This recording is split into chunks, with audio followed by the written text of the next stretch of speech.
Start करने वाले हैं वन्य और वन्य जीव संसाधन। ओके, तो देखिए हमने इसके पहले जो बोलते हैं चैप्टर नंबर 1 कर लिए हैं, जो कि संसाधन एवं विकास था। ओके, तो संसाधन एवं विकास का लिंक हमने डिस्क्रिप्शन में दे दिया है, वहाँ से आप वीडियो जाकर वहाँ की पूरी वीडियो वॉच करना, तब इस वीडियो को देखना। ओके, तो देखिए आज हम फर्स्ट ऑफ ऑल पढ़ने क्या वाले हैं, वन्य और वन्य जीव संसाधन। तो यह भी एक अपने आप में वेरी इंपॉर्टेंट चैप्टर हो जाता है, ठीक है। हालांकि संसाधन एवं विकास से मिलता जुलता यह चैप्टर है, राइट। तो इसको तो आपको पढ़ लेना चाहिए, क्योंकि वहाँ पढ़े होंगे तो यह कॉन्सेप्ट यहाँ पर अच्छे से क्लियर हो जाएगा, ठीक है। तो चलो स्टार्ट करते हैं। तो देखिए वन्य और वन्य जीव संसाधन क्या है। वन का मतलब क्या हो जाता है, अगर वन का मतलब देखें तो वन का मतलब हो जाता है जंगल। क्या हो जाता है, जंगल। एंड वही जीव की बात बोलें, वन में मतलब वन में जो रहते हैं, क्या बोलते हैं, जो रहते हैं वन में जीव, वही जानवर। जीव मतलब जानवर, ठीक है।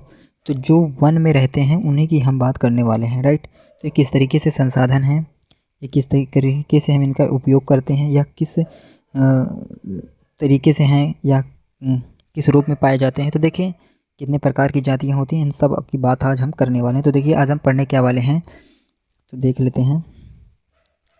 ओके, देखिए आज हम पढ़ने वाले हैं, देखिए जैव विविधता पढ़ेंगे, एंड भारत में वनस्पतियाँ, जगत और प्रणाली जगत। ओके, सामान्य जातियाँ पढ़ेंगे, संकटग्रस्त जातियाँ पढ़ेंगे, एंड सुभेद जातियाँ पढ़ेंगे। ओके, तो इन सब 5 पॉइंट को हम आज इसको कवर करने वाले हैं, इसको करेक्ट करने वाले हैं। चलो ठीक है, तो चलो स्टार्ट करते हैं। जैव विविधता क्या होता है। ओके, तो जैव विविधता का मतलब होता है कि जो जैव मतलब जीव, ठीक है। तो इन जीव जो जैव मतलब इनमें विविधता, इनमें अलगाव, इनमें जो अलगपन है वही विविधता होता है, जैव विविधता होता है। ओके, तो ये हो गया जैव विविधता, राइट। तो देखिए ये जैव विविधता है। तो देखिए पढ़ते हैं अब, किसी प्राकृतिक प्रदेश में पाई जाने वाली जंगल तथा जंगली तथा पालतू जीव जंतुओं एवं पादपों की प्रजातियों को बहुलता को जैव विविधता कहते हैं। प्रजातियों की बहुलता को क्या कहते हैं, जैव विविधता कहते हैं। जिस क्षेत्र में जितनी ही अधिक जीव तथा जीवों की प्रजातियां पाई जाएंगी, वहाँ जैव विविधता उतना ही बेहतर स्थित होंगे। मतलब जितनी भी प्रजातियां पाएंगे वहाँ की जैव विविधता जो होती है उतनी ही बेहतर होती है। Okay, right. चलो अब देखते हैं। देखिए यह मानव के लिए क्यों आवश्यक है। देखिए जैव विविधता क्यों आवश्यक है मानव के लिए। तो जैव विविधता हर एक जीवों के जीवन के लिए आवश्यक है। हालांकि मानव के लिए नहीं, हर एक जीव के लिए, जीवन के लिए आवश्यक है। हम अपने अस्तित्व के लिए इन्हीं जीव जंतुओं का पेड़ पौधे पर आश्रित हैं।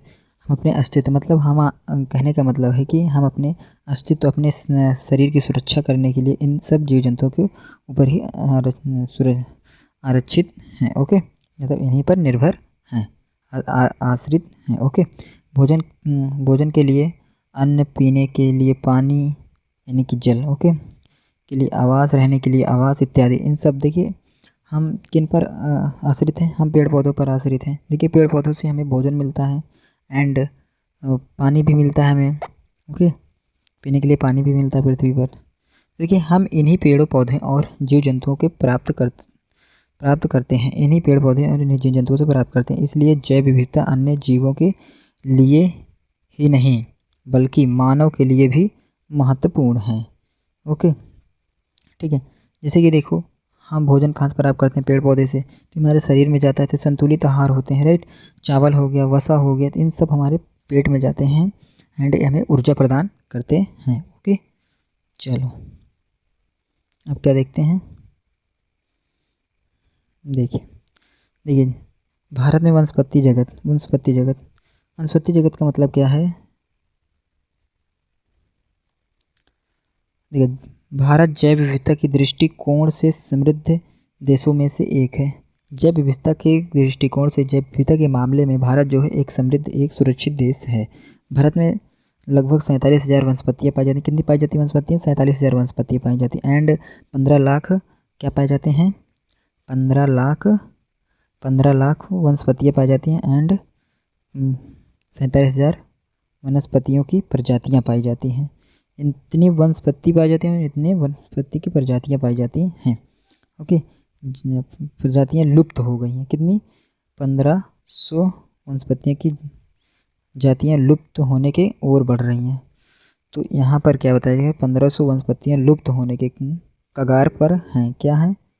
कगार पर हैं। ओके, मतलब ये लुप्त हो सकती हैं, ये कभी भी, ओके, कभी भी ख़त्म हो सकती हैं। क्या हो सकती हैं? ख़त्म हो सकती, इन पे नियंत्रण लगाने की आवश्यकता है। ओके, तो कितनी वनस्पतियाँ पाई जाती हैं फ्रेंड? तो देखिए कितने 47,000 वनस्पतियाँ पाई जाती हैं, यानी कि पेड़ पौधे की बात हो रही है, इन्हीं वनस्पतियों की बात हो रही है। ओके, देखिए भारत में प्राणी जगत, देखिए भारत में लगभग 81,000 वन्य जीवन जातियाँ पाई जाती हैं। देखिए भारत में जो है 81 लाख, 81,000, 81, ठीक है, 1000, 81,000 यानी कि 81,000 वन्य जीवन जातियाँ, मतलब जो जंतु हैं, ठीक है, इन सब किस में आ जाते हैं? 81,000 वन्य जीवन जातियाँ पाई जाती हैं। और वही बात करें भारत में बड़े स्तनधारी की 79 जातियाँ हैं। कितनी? बड़े स्तनधारी की 79 जातियाँ हैं। पक्षियों की 44 जातियाँ हैं। ठीक है, ठीक है। सरीसृपों की यानी कि सांपों की बात हो रही है, 15 जातियाँ हैं। जलचरों की 3 जातियाँ लुप्त होने के कगार पर हैं। जलचरों की मतलब जो जल में रहते हैं। जलचर का मतलब है, जलचर का मतलब है जो जल में रहते हैं।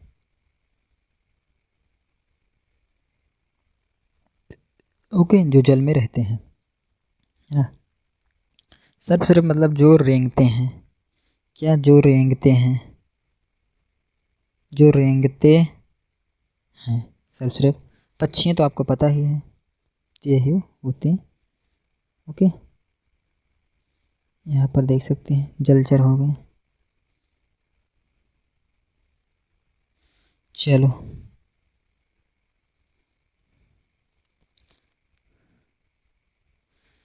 International union of conversion of nature, okay, conversion of nature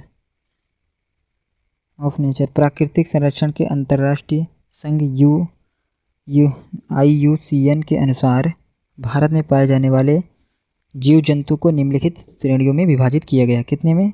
देखिए किस श्रेणी में, मतलब जो जंतु पाए जाते हैं उनको किस श्रेणी में विभाजित किया गया है। तो देखिए सामान्य जातियाँ, संकटग्रस्त जातियाँ एंड सुभेद जातियाँ, दुर्लभ जातियाँ, स्थानीय जातियाँ, लुप्त जातियाँ। ओके, तो इन सब वर्गों में विभाजित किया गया है। तो पढ़ते हैं सामान्य जातियाँ। ठीक है, सामान्य जातियाँ का मतलब है, देखिए श्रेणी के अंतर्गत वे जातियाँ शामिल की गई हैं जिनके संख्या जीवित रहने के लिए सामान्य मानी जाती है। ठीक है, जिनकी संख्या जीवित रहने के लिए सामान्य मानी जाती है। पालतू पशु हो गया, गाय, बैल, भैंस, कुत्ते एंड बिल्ली, चूहा, घोड़ा इत्यादि। ओके, तो ये सब किस में आ जाते हैं? सामान्य जाति में, राइट। चलो आगे देखते हैं। तो संकटग्रस्त जाति है, जैसे कि यहाँ पर दिख रहा है मगरमच्छ। क्या दिख रहा है? ओके, मगरमच्छ दिख रहा है, राइट। क्या दिख रहा है? मगरमच्छ, है ना, मगरमच्छ है। तो यह एक संकटग्रस्त जातियाँ हैं जो संकट में हैं, राइट। संकटग्रस्त कम आती है, जो संकटग्रस्त के अंतर्गत आती हैं वो संकटग्रस्त जातियाँ कहलाती हैं। जैसे कि यहाँ पर देख लीजिए, इस वर्ग में उन जातियों को समूह को रखा जाता है जिसे लुप्त होने की खतरा है, जिसे विषम परिस्थितियों के कारण इनकी संख्या कम हुई है। यदि वे जारी रहें तो इन जातियों का जीवित रहना कठिन हो जाएगा। काला हिरण हो गया जैसे, ठीक है, क्या हो गया? काला हिरण हो गया एंड मगरमच्छ हो गया एंड भारतीय जंगली गधा, गोंडा, शेर पूंछ वाला हो गया एंड बंदर, संगई, मणिपुर, हिरण इत्यादि संकटग्रस्त जातियों के अंतर्गत आती हैं। ओके, तो इन सब की मतलब कहने का मतलब है, कहने का तात्पर्य है कि इन सब की मौत होने ही वाली है, यह एक खतरे पर है, यह एक संकटग्रस्त जातियों के अंतर्गत आने ही वाले यह खतरे पर हैं, तो इनको नियंत्रण रखना चाहिए। ओके, चलो सुवेद जातियाँ, क्या सुवेद जातियाँ हैं, सुवेद जातियाँ। ओके, देखिए सुवेद जातियाँ क्या हो गई, ये वैसी जातियाँ हैं जिनकी संख्या लगातार घट रही है। यदि इन पर विपरीत प्रभाव डालने वाली परिस्थितियाँ नहीं बदली तो ये जातियाँ एक दिन संकटग्रस्त की श्रेणी में आ सकती हैं। मतलब कहने का मतलब है इन पर अगर नियंत्रण नहीं लगाया गया तो यह संकटग्रस्त की श्रेणी में आ सकती हैं, तो इन पर नियंत्रण लगाना बहुत ही आवश्यक है और बहुत ही महत्वपूर्ण भी है। अगर इन पर नियंत्रण नहीं लगाया गया तो इन सब जानवर जो हैं संकटग्रस्त जाति के अंतर्गत आ जाएंगे और इनकी भी वही हाल हो सकता है। ओके, तो देखिए हमने यहाँ तक बात कर ली, अब हम बात करने वाले हैं 1 मिनट रिवीजन। ओके, तो अभी तक यहाँ तक आपने देखा, जो भी देखा बहुत ही इंपॉर्टेंट है, तो उसे आप देख लीजिए। ठीक है, तो देखिए हमने क्या क्या पढ़ा, हमने जैव विविधता पढ़ा, भारत में वनस्पति और जगत प्रणालीपत्ति, इन सबको जगत और प्राणी जगत को पढ़ा, सामान्य जातियाँ, संकटग्रस्त जातियाँ, सुवेद जातियाँ। देखो इन सब पॉइंट को हमने कवर किया। ओके, तो इन सबको कवर किए, तब देख लेते हैं क्विज देखते हैं। ओके, तो चलो क्विज स्टार्ट करते हैं। तो क्विज हमारा फर्स्ट क्विज है, देखिए वहाँ पर तो आंसर तो बताया दिया है, लेकिन इसको आपको दिमाग में अपने बैठा लेना है। तो भारत के राष्ट्रीय पक्षी क्या है, मयूर है। ओके, भारत का राष्ट्रीय पक्षी क्या है, मयूर यानी कि मोर। ओके, चलो दूसरा क्वेश्चन है हमारा, कौन सी जाति संकटग्रस्त की श्रेणी में आती है। ओके, तो कौन, बीसी, बीसी का मतलब है कि एक गैंडा हो जाएगा यानी घड़ियाल, एक क्या आती हैं संकटग्रस्त की जाति के अंदर यानी उस परिवार के अंदर आती हैं, जैसे मगरमच्छ भी हो गया। ओके, मगरमच्छ। ओके, चलो आगे देखते हैं। देखिए काला हिरण, मगरमच्छ, भारतीय जंगली गधा, गैंडा, शेर, पूंछ वाला बंदर, सहगाही, घड़ियाल, सेना चिड़िया। देखिए अभी अभी जो हमने पढ़ा उसमें से ही यह पूरा पैराग्राफ उठा लिया गया। तो एक इसके अंतर्गत आती है, संकटग्रस्त जातियों के अंतर्गत आ जाती है। देखिए ये संकटग्रस्त जातियों के अंतर्गत ही आ जाती है। ओके, मगरमच्छ किस में आता है, संकटग्रस्त जातियों के अंतर्गत आता है। ओके, चलो तो संकटग्रस्त जातियों के अंतर्गत आ जाती हैं। राइट, चलो नेक्स्ट देखते हैं। तो नेक्स्ट हमारा होमवर्क है भैया, ये पूरे क्लास जो हुई है भैया भी, इसमें के पूरा को आउटपुट निकाल कर जो पढ़ा गया उसको एक होमवर्क के अंतर्गत आपको डिवाइड कर देना। ओके, होमवर्क में बांटना है। तो देख लीजिए क्या क्वेश्चन कह रहा है कि जैव विविधता से आप क्या समझते हैं, सामान्य जातियाँ किसे कहते हैं, संकटग्रस्त जातियाँ से आप क्या समझते हैं, सुवेद जातियाँ क्या मतलब है। तो बहुत इम्पोर्टेंट तो नहीं बोलेंगे, बट यह क्वेश्चन जो है, यह होमवर्क जो है, ओके, होमवर्क आपको करना चाहिए। होमवर्क अगर करते हैं तो आपके कॉन्सेप्ट क्लियर हो जाते हैं। राइट, देखिए अब नेक्स्ट क्लास में हम पढ़ने क्या वाले हैं, नेक्स्ट क्लास में देख लेते हैं। तो नेक्स्ट क्लास में, अगली क्लास में हम क्या पढ़ने वाले हैं, अगली क्लास में क्या पढ़ेंगे, वन्य जीव संसाधन ये हमारा कंटिन्यू होगा, एंड इसमें दुर्लभ जातियाँ पढ़ेंगे और स्थानीय जातियाँ और लुप्त जातियाँ। इन जातियों की संख्या देखेंगे कि कौन कौन सी जातियाँ खत्म हो गई, कौन सी जातियाँ बची हैं, कौन सी स्थानीय, कौन सी स्थान पर रहते हैं, कौन दुर्लभ जातियाँ हैं। तो इन सबको बहुत ही अच्छे से डेप्थ में पढ़ने वाले हैं। तो वीडियो में को देखना एंड चैनल को सब्सक्राइब कर लीजिए एंड वीडियो को लाइक कर दीजिए। ओके, जितना हो सके उतना से उतना शेयर कीजिए इस वीडियो को। एंड यहाँ पर जो कॉन्टैक्ट प्रोवाइड किया जाता है ठोक बजाकर, यानी कि अच्छे से ही कॉन्टैक्ट प्रोवाइड किया जाता है आपको। ठीक, तो वीडियो में बने रहने के लिए आपका बहुत बहुत धन्यवाद। मिलते हैं नेक्स्ट वीडियो में, और वीडियो को देखना मत भूलना, जो नेक्स्ट लेक्चर आने वाला लेक्चर नंबर 2। ओके, तो चलो मिलते हैं नेक्स्ट वीडियो में। Bye bye, take care friend, Jai Hind, जय भारत।